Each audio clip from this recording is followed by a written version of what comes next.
Hello po mga kababayan, kamusta po kayong lahat? And once again, eto po tayo, nasa loob ng sasakyan.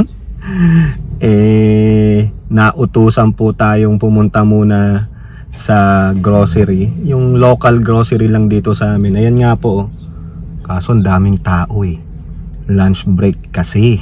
So naisip ko, baka para mapahupa yung tao, mahirap makiano dyan haba ng pila sa counter wala siyang self-checkout, kaya sabi ko, kaysa naman makigulo ako dyan, makapag-vlog nga muna, di ba? So ang ating pong pag-uusapan saglit ay ito po na namang si Talakitok Harry Roque. Kasi yung latest vlog niya mukhang binaliktad na po mga kababayan, binaliktad na, no? Napaghahalatang wala na silang maisip na paninira o naratiba sa ating Pangulong Bongbong Marcos. Diba? Ano yung binaliktad na? Si Pangulong Bongbong na daw po ang may secret agreement. Ang may gentleman's agreement. Gago talaga. Ay, ang sarap mong ang sarap mong batukan Harry Roque. Di sana, kung meron siyang secret agreement, kayo na mismo ang naglabas niyan bago pa lumabas yung sinasabi ng China. My God. Halatang ano lang kayo nang re-reverse psychology lang kayo. Wala na kayong maibato. Kumbaga, babaliktarin nyo na lang. Yung sa mga hindi, maski na hindi matalino, common sense, no? Sentido common. O bakit ngayon nyo lang ilalabas yan? Bakit nung una panay ang bira nyo sa smuggling, nagchochongki, di ba? War on drugs, yung sa insurgent. O bakit hindi nyo na pinakita kaagad yan? Nung time lang na pumunta pa siya nung unang-una sa New York na sinasabi niya. Kasi nung pumunta daw sa New York, naalala nyo yon? Nung pumunta sa New York si Pangulong Marcos, minute niya si Biden. After that, ba't di nyo na binira doon na may gentleman's agreement pala, no? Na dahil ganito, bibigyan ng pondong ganito dahil yung kaso ni Bongbong dito sa Amerika na meron siyang ganito, magbabayad ng ganito kalaking $1 million, napakiusapan na para yung interest ng Amerikano dyan sa South China Sea ang iano ni Bongbong, di ba? Dapat noon pa. Hindi. Kumbaga, ewan ko mga kababayan, ang tanga naman ng pag-iisip yan. Sabi ko sa inyo, ordinaryong mamayan, maski na hindi abogado, hindi aral yan, yung kanto-kanto lang, nag-iinuman lang, nagkwekwentuhan, sasabihin, bakit ngayon mo lang yan sasabihin? Kung hindi pa nilabas nung mga gunggong na inchik yung sa gentleman's agreement ni Digong, doon nyo ilalabas, di ba? Walang originality. Nakita nyo naman na nagsisinungaling na lang. Di ba? Wala silang maibigay na pruweba o nasaan ang pruweba. Sino nagsabi, Roque? Sinabi ba ng Amerika na may gentleman's agreement sila ni Bongbong? Wala. Ikaw ang nagsabi dahil binabaluktot mo, nire-reverse psychology mo. Yung maniniwala lang sa'yo talaga, mga tanga. Kasi ikaw napakalaking tanga at sinungaling pati, no? Di ko maintindihan, puta na. Pare-pareho sila. Si Robin, doon sa press ko niya, kung ano-anong pinagsasabi, hindi mo alam kung tumira kung anong tinira, ng kabubuhan, no? Kaya tuloy na papatunayan na ang mga leader ng DDSHET ay bobo. Kaya yung mga followers, bobo. Yung leader ng mga DDSHET ay tanga at sinungaling, so ganun din ang mga followers at mga supporters. Diba? Si Sara Duterte naman, yung video niya na mangga at bagoong daw, sinong pinatutungkulan niya? Ang sabi ko nga sa previous vlog ko, ang pinatutungkulan niya ay yung mga kasamahan ng tatay niya na manggagamit tulad ni Alvarez, ni Glenn Chung, ni Attorney Vic, ni Attorney Harry Roque. Pero ang sinasabi ng karamihan, ang pinatutungkulan ay si Pangulong Bongbong Marcos. Kung gano'n naman pala, napaka-ingrata ng babaeng ito. Biruin mo, pinagtanggol na siya ng presidente sa pagiging tamilmil niya sa West Philippine Sea. Tapos ganyan pa ang isusukli niya. 'Di ba? Saka ang mahirap dito kay Tamilmil, wala siyang lakas ng loob na pangalanan yung mga binabanggit niya. Tulad nung Tambaluslos, sino ba talaga yan? Yung manggagamit, sino ba yan? At kung ano-ano pa, puro mga matalinhaga. Kaya tuloy yung ibang mga supporter at vlogger nila na sinasabing matalinhaga yung no comment niya, ayun, dahil galing mismo sa kanya. Masyadong matalinhaga pero ang laman, ampaw. No? Walang laman, airhead yang inyong BP at DepEd Secretary. Biruin mo, DepEd Secretary ka. Tapos magaganyang-ganyang ka? Ano ang pinapakita mong ehemplo sa mga administrators, sa mga grupo ng teachers, sa mga estudyante? Ay, tingnan nyo yung aming DepEd, ang lakas manuya. O di ba? Gago. Imbis na magandang halimbawang ipakita niya, wala talaga. Buba talaga. Akala ko magaling, wala naman pala. Airhead mga kababayan. Tapos gusto nyong iluklok ni hindi makapag name drop kung sino yan, Mangga, Tambaluslos o kung sino pa. Wala takot di ba? Kala ko ba matapang ang Duterte? Now, mga kababayan, meron pong sinabi ang ating Defense Secretary, si Secretary Gibo Teodoro, no? Ito po ipinasa sa atin ng isa nating masugid na follower at naging kaibigan na din natin, no? Ito po sa press statement niya, nakalagay din po ito sa Presidential Communication Office FB page. Ito po yung panawagan ni Pantaleon Alvarez na i-withdraw ng mga kasundaluhan ang suporta sa ating PBBM. Ano ang sabi ni AFP Chief of Staff, si DND Chief Secretary Gibo Teodoro?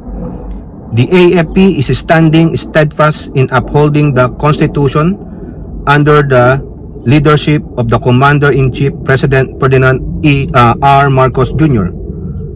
And hindi ko na po mabasa, sobrang labo na talaga ng mahimihina ng ating paningin. Any attempt to sway them away from the duty or to patronize them to support a partisan agenda is futile, particularly when the agenda dovetails with the foreign interests contrary to our own national interests. Calls for them to withdraw support will not amount to anything but to a possible criminal investigation. Correct? Tignan nyo nagsasalita na tong DND na to at pinalahanan niya ang mga kasundaluhan. Kasi sabi ni Alvarez, meron daw mga grupo ng mga kasundaluhan na na-disgruntled na. Biruin nyo ngayon may mga sundalo na na-disgruntled. Nasaan ang patunay? Wala naman siyang mabanggit anong grupo yan, sino yan, saan ang gagaling yan. Diba? Dito sinisira niya ang kasundaluhan. Nililito niya ang kasundaluhan, pero may depensa siya diyan mga kababayan, no? Eto, basahin ko naman sa inyo yung statement ni DOJ Secretary Crispin Remulla, kasi pina-open niya na ang investigation diyan sa sinabi ni Pantaleon Alvarez at kay Pantaleon Alvarez. Ito po, nasa PCO rin din ito. Statement of Justice Secretary Jesus Crispin Boying Remulla on the statement of Congressman Pantaleon Alvarez. I have ordered on the statements I have ordered an investigation on the statement of Congressman Pantaleon Alvarez to determine whether it has risen to the level of sedition, inciting to sedition, or even rebellion. As a former lawmaker myself, I would like to remind Congressman Alvarez to act in accordance to the highest standards of ethics, morality, and nationalism, and avoid remarks unbecoming of a member of the House of Representatives. Ayan, nag-open na po ng investigation ang butihing Crispin Remulla, the DOJ Secretary. Okay, tama yan. Gago to si Alvarez Hindi niya makuha sa session, dadaanin niya sa sedition. Pero may depensa siya mamaya, tingnan nyo Gago. Oh, ngayon, dito po sa ulat ng Politico, nagsalita po yung mga House leader sa House of Representative. Oh, eto po yung balita, oh. Ayan, oh. Diba? Reckless. House leader seek legal action versus Alvarez over seditious remarks. So, ayan, nagsalita po sila. Oh. Leaders of the House of Representatives condemn the seditious remarks of former Speaker and incumbent Davao del Norte Representative Pantaleon Alvarez, calling for the military to withdraw their support from President Ferdinand Marcos Jr. House Majority Leader Manuel Dalipe, Senior Deputy Speaker Aurelio Gonzales Jr., and Deputy Speaker David Suarez also called for swift legal action to avert any attempt to stabilize the government. Tama naman mga kababayan, tama yan mga leader. Ako agree po ako dyan. Kahit na ano pang sabihin ng mga DD-shit o mga Duterte despicable supporter. Ito po sabi, former Speaker Alvarez, irresponsible remarks are not only seditious but also undermine the stability of our government and the rule of law. We cannot allow such reckless behavior to go unchecked, sabi ni Dalipe. Ito pa, dinagdag niya, we urge the appropriate authorities to take swift and decisive action against former Speaker Alvarez to uphold the integrity of our institution and protect the democratic process. Sabi naman ni Gonzales, he urged Alvarez to uphold the rule of law and respect the democratic process. Correct. Gago to si Alvarez eh. Pero alam nyo, hanggat makakalusot siya. Alam niya pa paano lusutan yan eh. Abugago yan eh, no? Ito naman sabi, no, ito pa. As leaders, we must uphold the rule of law and respect the democratic process. His call for the withdrawal of support from the duly elected president with an overwhelming mandate from 31 million Filipinos is a direct attack on our democratic institution. Sa panig naman ni Suarez, kasi tatlo silang mga house leaders eh, said that inciting military actions against Marcos was unacceptable and that such remark served to be sow discord and weaken the fabric of our society. We must stand firm against any attempts to undermine the duly elected government. He added that Alvarez's statement was a stark reminder of the importance of upholding the principles of democracy and the rule of law. Dapat lang panagutin niyang gunggong na yan. Nakakaasar mga kababayan eh, no?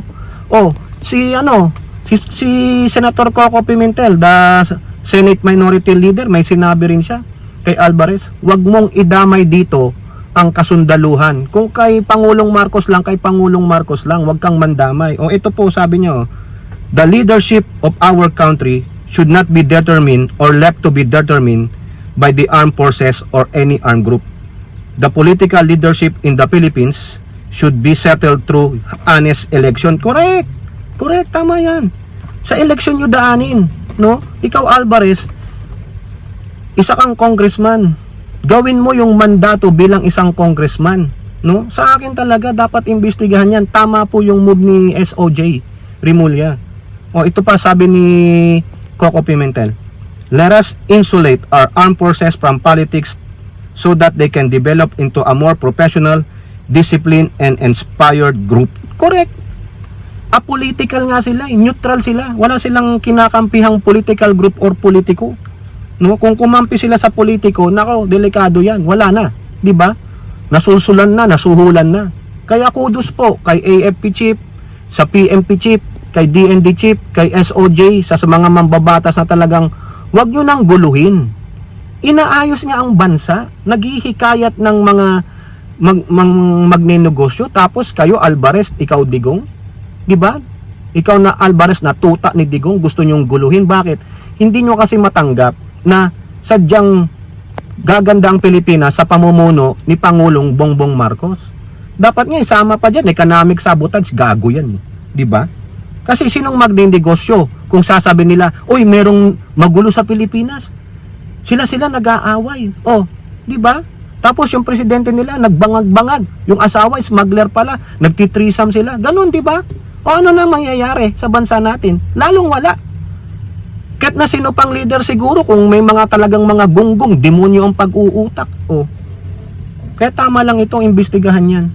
Ano naman sabi ni Alvarez? Ito po sa politiko, mga kababayan na yan. Oh. Ha? Gamit ko yung luma kong cellphone. Alvarez, no sedition in core for military withdrawal of Marcos support. Tingnan nyo. Sabi ko sa inyo merong sasabihin at sasabihin itong gunggong na ito. Ha? Ay nako. Wala Ang nakakaburat, mga kababayan. Nakakaburat talaga, sa totoo lang. Ha? Saan ba yung ano na yun, yung balita na yun? Hindi ko na makita Actually, in-screenshot ko lang kasi wala ako sa bahay, no? 'Di ba? Oh. Ito po sabi niya Under the revised penal code, nako, ang labo talaga na ng mata ko, mga kababayan, no? Sedition is committed by rising publicly and tumultuously to attain by force, intimidation, or by illegal means. Unlawful objectness. Ayun po yung definition niya ng sedition under revised penal code.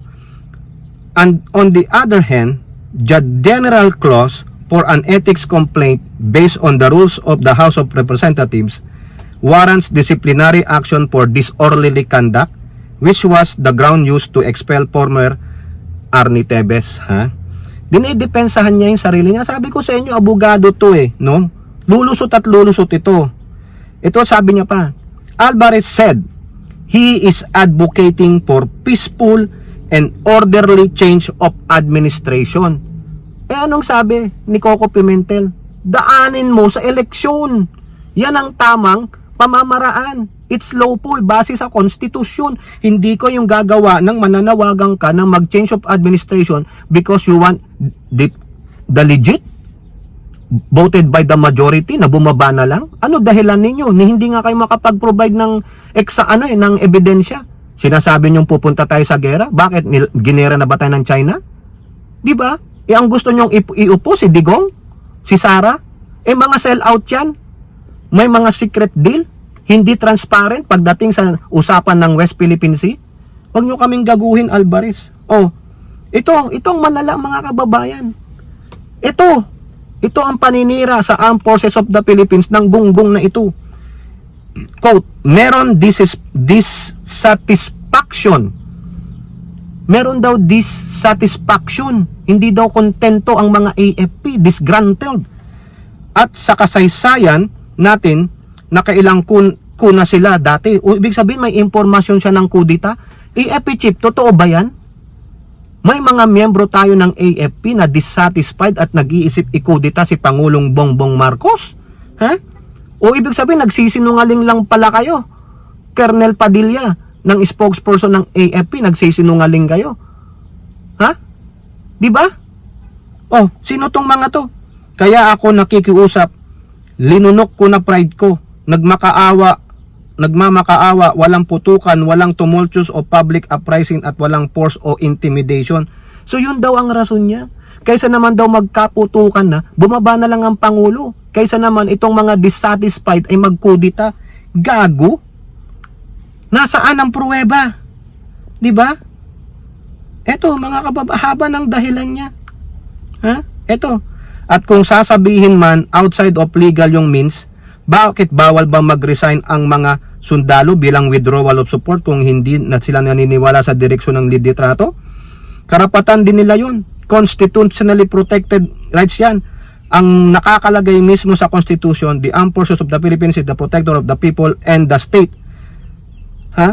Tapos, nakita natin yung sa investigasyon ni Senator Amy Marcos, yung lead dictator ng House of inutusan ng mga Congress ng Committee ng Pondo ng Pangpang ng Pamamili ng PIR. Iba naman ang usapan dito Ang sinasabi mo, bumaba na ang Pangulo. Bakit Pangulo ba yung nag-utos ng charter change?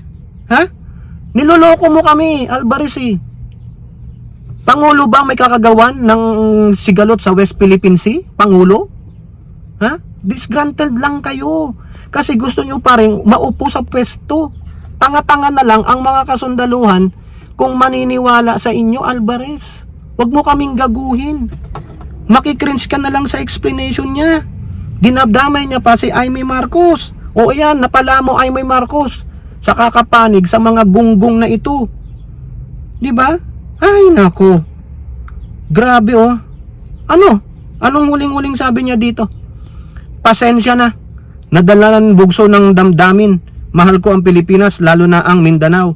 At paano ako tatahimik? Tingnan nyo, nangyayari. Kinakaradkad tayo ng Malacanang papunta sa digmaan kahit na ang China ay mauunahan na ang Amerika pagdating sa ekonomiya. Damn it. Ang sarap batuhin ng telepono, mga kababayan eh. Yung naratiba niya, maunahan daw ng China ang Amerika sa ekonomiya. Kali oh. Kung gano'n naman pala eh, bakit ang daming mga illegal alien na Chinese dito nagko-cross ng border? Almost 40,000 of them. 'Di ba? Kung magandang ekonomiya ng China, anong sabi nila? Mostly they are young. Walang trabahong mga kabataan doon. Oh, tapos gagantuhin mo kami? Ha? Gago ka. Teka, naibato ko yung cellphone ko eh. Gago ka. Ito yung statement niya. Tarantado. Walang kwenta. Mahal daw niya ang Pilipinas. Mahal mo ang Pilipinas. Totoo yun? Sinabi mo ba yan kay Digong? Sinabi mo yan? Nung tinanggal ka bilang isang Speaker of the House, sinabi mo mahal mo ang Pilipinas, mahal mo ang Mindanao? Yan ba ang sentimiento ng Mindanao, buong Mindanaoan? Wala ngang umuusa yung mga leader nila? Gago ka. Ang sarap mo talagang batutain. Ang babayan, ang sarap batukan ba? Parang magising lang siya. Tang-ina na ito. Wala. Patawag niya yan sa ethics. Kung pwede na lang yan, tanggalin na lang yan bilang congressman. Walang silbi. Biruin nyo, sumasahod ng ang laki-laki, pero ganyan lang ang sasabihin. Nagsisimula ka ng sedisyon. Tignan mo yung sinabi mo, nagmamakaawa ka. Inuutusan mo ang sundalo. Gago. Nakakainit ng ulo, mga babayan. Ang init na nga dito sa amin. 97 degrees Fahrenheit. Nasulob ako ng kotse, nakapatay ang lalo pa tuloy yung nag-init ang ulo ko. Ma-high blood ako lalo dito. Baka maunahan ko pa to sa kalangitan, mga kababayan. Baka makita ko doon si Kibuloy, oh, yung sa kanyang 7 virgins, baka nandun siya. kaya hindi makita ng mga pulis. Nakakaasar, mga kababayan. Yung explanation niya is the same narrative doon. Biruin mo, kagaguhan nila. Sana lahat kayo hulihin eh, di ba? Oh, diyan po ako pupunta, mga kababayan, oh. Tanyo yan? Yang bonds. Oh, nandiyan po. O yan lang po, hanggang dyan lang, no? Kayo po, ano pong masasabi nyo dyan? Kay Harry Roque, no? Kay Sara Tamilmil, at kay Alvarez, mga gago, mga bagong oposisyon. Yan. O isama natin, ha? Dagdagan natin ito. Kayo ba? Payag ba kayong makuha o kunin ni Bongbong Marcos? No? Si Pangulo? Si Lenlen? Si Leni Robredo? Kasi di ba nung kinuha siyang keynote speaker sa DOST Forum, sabi niya, I am willing to work with the government. O, kung sakaling merong pagpepestohan kay Lenny, payag kayo? O, di ba? Doon na lumipat ang unity. The unity of Marcos and the Kakampings. Kayo, ano opinion nyo? Ako, sana ako magsasabi ng opinion at reaction ko kung kayo ay nakapag-opinion at reaction na, ha? Lagay nyo dyan sa comment section. Okay? Hanggang dyan na lang po at malapit nang tumulo ang aking kapawisan. Baka pati yung aking underwear ay basang-basa na sa pawis. Oh, mabango pa naman yan. Di ba, Elora? Oh, wag na nating anuin si Aichang at baka tuluyang magtampo yan, no? O kayo po, ano pong inyong masasabi? Comment down below and don't forget to like and share. Hope to see you on the next videos. Bye-bye. God bless.